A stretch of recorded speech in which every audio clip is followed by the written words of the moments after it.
Fala pessoal, sejam bem-vindos a mais um vídeo do nosso canal de educação financeira da Apple Investimentos. E a gente está no meio da crise do coronavírus, quarentena. A gente não pode sair, a gente não pode ir no parque, a gente não pode ir na praia, a gente não pode fazer nada. A gente faz o quê? Análise de ações. Vamos aproveitar esse domingo para analisar ações. E por que eu estou gravando esse vídeo aqui? Já tem muito material legal gravado aqui no canal. Muita coisa de gestão financeira, de mercado financeiro, tanto renda fixa quanto renda variável, de estratégia de investimento. Tem muita coisa bacana. Eu ia divulgar algum desses vídeos hoje. Hoje é domingo, dia 3 de maio. E só que eu sentei para fazer a minha análise mensal aqui do mercado, das ações, como é que está a Bolsa Brasileira, e para verificar a minha estratégia, a manutenção dela, se a gente ajusta alguma coisa. E eu resolvi compartilhar com vocês, eu queria que vocês me seguissem nesse processo, porque vai ter muito material sobre análise de ações, inclusive, mas acho legal vocês verem na prática aqui como é que funciona. Mesmo quem tem conhecimento vai conseguir acompanhar melhor, mas mesmo quem não tem, é legal ver como é que é na prática aqui, os bastidores, para já ficar na cabeça de vocês mais ou menos como é que eu faço. E a gente tem dois tipos de análise quando a gente faz análise de ações: análise técnica e análise fundamentalista, que a gente vai falar em outros vídeos, já tem vídeo até gravado sobre isso.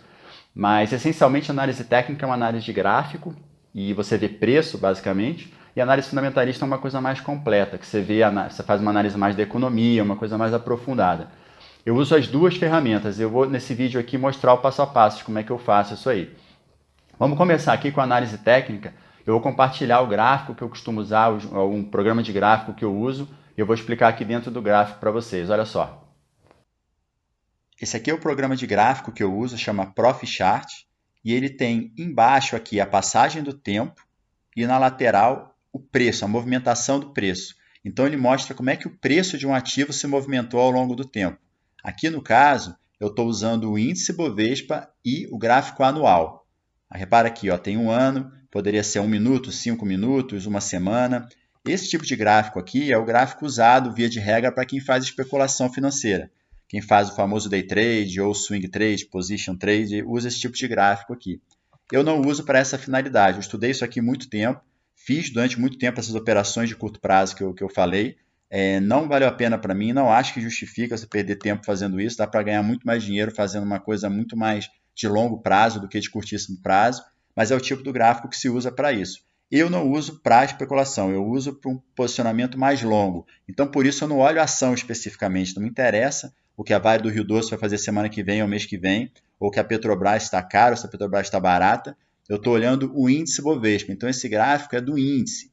É a bolsa inteira que eu estou olhando. E eu estou olhando também o movimento anual da bolsa. Eu não olho o curto prazo, eu olho movimentos mais longos. Então, cada barra dessa aqui representa um ano de movimentação da bolsa. O que a barra quer dizer? Esse tipo de gráfico é um gráfico de candlestick. E o que ele te mostra? Quando a barra é branca, quer dizer que o preço no ano, a gente está falando no ano porque o gráfico é anual, tá? Se for 1 minuto, vai ser dentro de 1 minuto, se for 5 minutos, 5 minutos.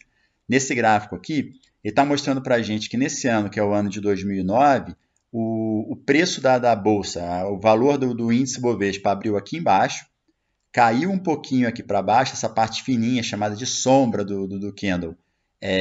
O preço variou até aqui embaixo, depois ele voltou para o ponto de entrada, subiu, foi até lá em cima, tá vendo? Tem um pouquinho de sombra aqui em cima também, da área fininha, subiu um pouquinho, voltou e fechou aqui em cima.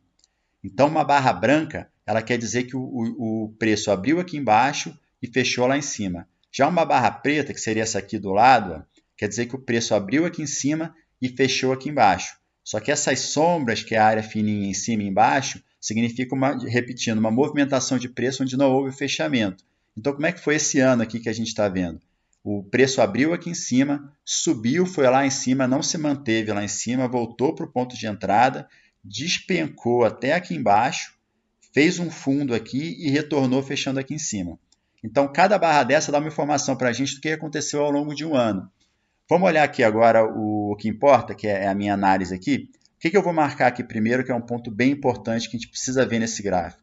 Essa faixa aqui, ó. Vou colocar uma reta aqui para você. Que significa essa reta aqui? Vamos voltar um pouquinho, excluir a movimentação atual e olhar só para esse período aqui atrás, ó. Esse ano aqui que a gente está vendo, 2007, tá? Esse último ano aqui que eu quero mostrar é 2012. Então, durante esse período aqui de 6 anos, o que os preços fizeram? Eles testaram essa zona aqui em cima, que é a que eu marquei na faixa de 70 e poucos mil pontos, algumas vezes e não superaram essa zona. O que quer dizer o seguinte, sempre que os preços chegavam aqui onde está essa reta, o mercado entendia que a bolsa estava muito cara e começava a vender, e os preços caíam de novo. Esse tipo de zona zona de preço na análise técnica é chamado de zona de resistência. É um ponto no qual os preços não ultrapassam. Entra muita compra, muita venda naquele momento ali, as compras param, as pessoas começam a vender muito e os preços recuam. Então a gente teve durante 6 anos aqui essa zona de preço como resistência importante. O que aconteceu aqui nesse ano, ó, que foi 2017?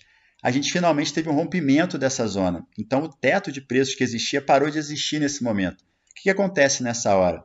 O mercado fica sem referência, entra num vácuo. Então os preços começam a subir um pouco sem referência. Isso quer dizer que pode subir muito, pode subir pouco, mas o fato é o seguinte, aquela zona de preço acabou.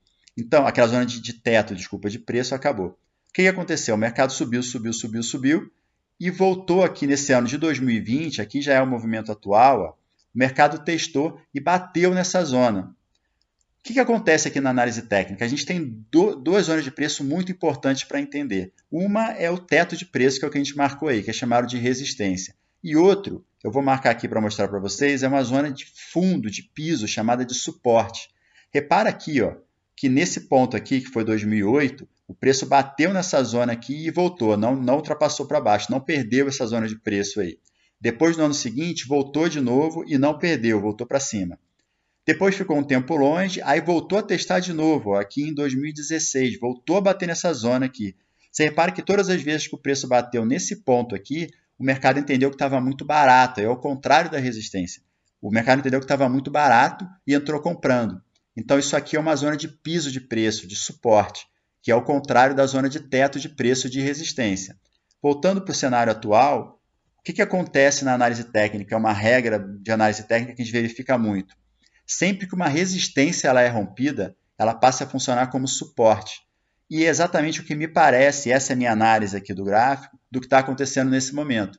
Então, a zona de resistência muito importante, na qual os preços ficaram aqui durante 6 anos, ela foi rompida, os preços retornaram para essa zona, o que é muito comum, depois de um rompimento de uma resistência, os preços retornarem para testar ela, e essa resistência passou a funcionar como suporte. Repara que esse candle aqui, essa barra aqui, é do ano atual, então ele não está fechado.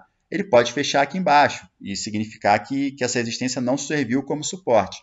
Mas a informação que a gente tem neste momento da análise técnica é a seguinte, o mercado abriu aqui em cima, despencou, veio até aqui embaixo e fez um fundo, e nesse ponto o mercado entendeu o seguinte, está muito barato, vamos comprar. Então o mercado comprou forte aqui e formou essa grande zona aqui de sombra, ó. O mercado então recuou e está aqui em cima da zona de 70 mil pontos, que é a zona que antigamente era uma resistência e agora me parece estar funcionando como suporte. Então, sem fazer previsão de futuro, nada disso me importa. Para quanto que a bolsa vai, quando que ela vai, nada disso me interessa na análise técnica. Qual a única informação que eu extraio desse gráfico aqui? Que esse ponto que funcionou como resistência em algum momento, agora me parece estar funcionando como suporte. Então, essa zona de 70 mil pontos aqui me parece um ponto interessante em que o mercado entendeu que fica muito barato, que a bolsa fica muito barata ali e entra comprando. O que eu extraio daqui? Não acho que essa zona vai ser perdida com facilidade. Ou seja, a gente tem uma espécie de uma barreira de preço aqui. A gente comprando bolsa agora, ou quem comprou na faixa de 70 mil, ou comprar nos próximos dias, ou semanas, ou meses, pode considerar essa faixa de 70 mil pontos como um bom bloqueio de preço, como um bom piso de preço.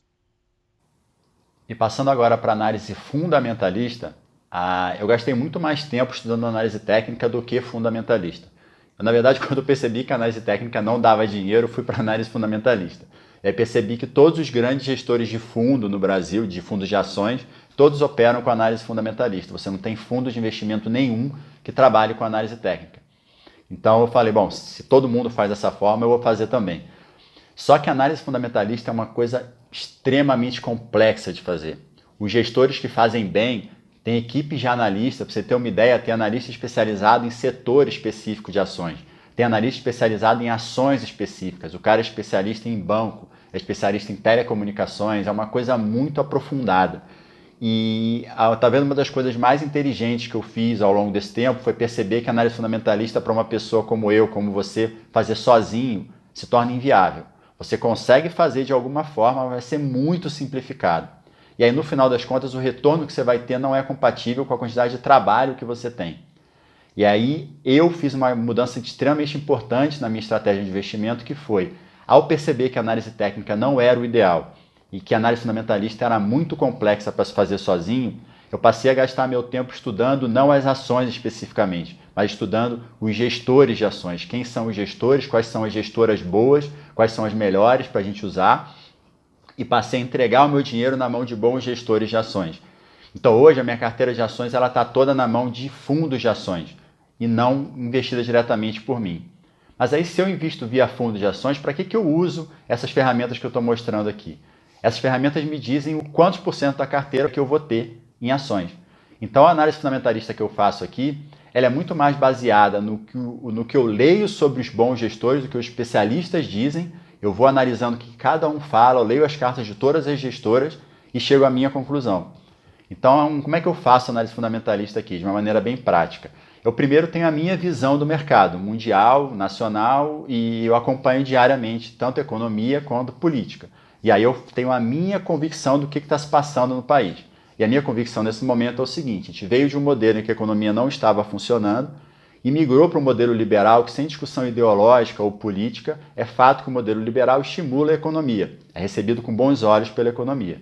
Então esse modelo fez com que o mercado começasse a se movimentar, a bolsa começou a andar. Opa, é um bom momento para investir em bolsa. Isso lá atrás, quando a gente começou a ter uma mudança de filosofia de equipe econômica.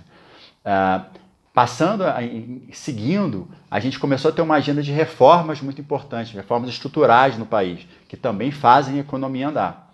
E o que está na minha cabeça neste momento é o seguinte: está no momento de economia liberal, com abertura da economia para entrada de capital estrangeiro e com uma agenda de reformas. Na verdade, estava, né? Porque o meu sinal amarelo já está ligado, mas eu vou contar no final para vocês. Então, esse quadro econômico de reforma e liberal me fez ficar estimulado a investir em bolsa. O que eu fiz no segundo momento? Depois que eu tive a minha noção geral do que está se passando, eu sempre faço isso, eu estudo os gestores, os bons gestores de ações, quem sabe de fato investir em ações no Brasil, o que esses caras estão fazendo?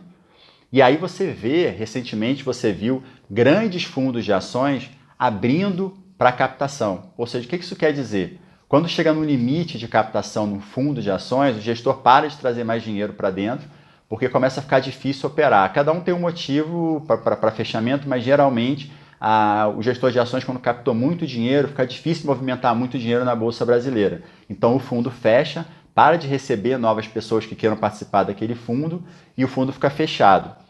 E se esses fundos reabriram para captação, significa que eles querem operar a Bolsa. Estão precisando de recurso, estão querendo recurso para investir na Bolsa. E quem sou eu para discordar de gestores como esses? A gente está falando de fundos como o da Velt, por exemplo, fundos como o da Dínamo. A Dínamo é uma gestora que, 7, 8 em cada 10 gestores recomendam. A Dínamo é um modelo, a Dínamo fica no Rio de Janeiro, é uma das gestoras mais tradicionais que a gente tem no Brasil, com ações, e a maioria dos gestores, quando recomendam uma gestora, recomendam a Dínamo. Então, quem somos nós para discordar de uma gestora com um calibre desse? Se a Dínamo reabriu depois de anos e anos e anos o seu fundo para captação, alguma mensagem está sendo passada aí. Resta a gente captar essa mensagem. Se eles estão comprando, a gente vai ficar de fora? Então, foi esse o meu raciocínio.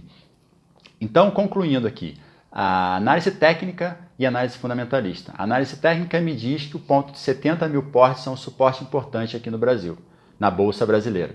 Então, a gente tem um piso ali importante de preço, o que significa que fazendo aporte na Bolsa, a análise técnica me conta que a gente não deve perder aquele piso de 70 mil. Pode ter oscilação? Pode. Pode perder os 70 mil, inclusive? Claro que pode. É só mais uma ferramenta de análise, a análise técnica, mas ela me diz que 70 mil pontos é um suporte importante. A conjuntura econômica me diz que é um momento de reforma e de mudança de modelo econômico. A saída recente do ministro da Justiça acendeu o sinal amarelo, porque trouxe um pouco de instabilidade para o governo. O desentendimento recente que a gente teve entre governo e Congresso também é um sinal amarelo. Será que de fato as reformas vão continuar? Eu estou analisando isso de perto para ver se eu mudo alguma coisa, mas no momento eu estou mantendo a minha ideia inicial.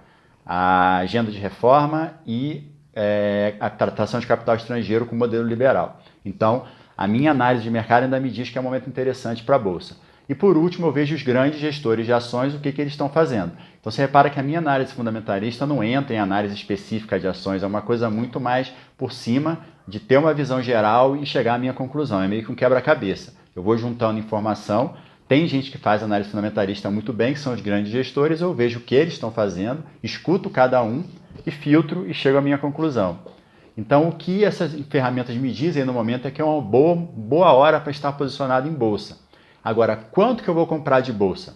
Primeiro, que tipo de ação que eu vou comprar, eu não entro nessa discussão. Eu coloco meu dinheiro via fundos de investimento. Então, as boas gestoras vão investir para mim. A minha discussão fica em quantos por cento da minha carteira vão estar em bolsa. Nesse momento, eu estou operando com 1/4 do meu capital.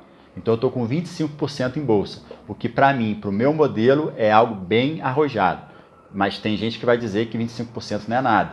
Tem gente que vai dizer que 25% é muito. Então, varia muito de cada um. Para o meu perfil de investimento, meu perfil de carteira, o 25% é algo bastante arrojado. Então eu estou mantendo esses 25% já desde o início da crise do coronavírus e estou reavaliando. Bom, isso aqui é uma ideia geral de como eu faço. Eu espero que tenha te ajudado de alguma forma, que tenha trazido alguma informação legal para você. E queria ouvir, se tiver algum feedback para me dar, alguma orientação de como você faz também para a gente trocar um pouquinho, comenta aqui que a gente conversa, certo? Valeu, tchau!